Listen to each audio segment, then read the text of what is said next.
একজন ভালোবাসার মানুষ সবকিছু সহ্য করতে পারে, বাট ইগনোর এবং অবহেলা সহ্য করতে পারে না।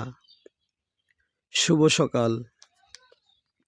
আজ ৮ ফেব্রুয়ারি ২০২৬ ইং বাংলা ২৫ মাঘ ১৪৩২ বঙ্গাব্দ, আরবি ১৯ শাবান ১৪৪৭ হিজরি, বছরের ৩৯তম দিন। ৮ ফেব্রুয়ারি প্রপোজ ডে। আজ আধুনিক বাংলা কবিতার অন্যতম কবি আবু জাফর মুহাম্মদ ওবায়দুল্লাহ খান এর জন্মদিন। শুভ হোক সারাদিন। ঋতু পরিক্রমায় এখন চলছে শীতকাল। সবাইকে শীতের কুয়াশাচ্ছন্ন ভোরের শুভেচ্ছা ও অভিনন্দন। শুভ সকাল। ভিডিওটি ইউটিউবে দেখে থাকলে সাবস্ক্রাইব করুন এবং ফেসবুকে দেখে থাকলে ফলো দিন। রনি মিয়া।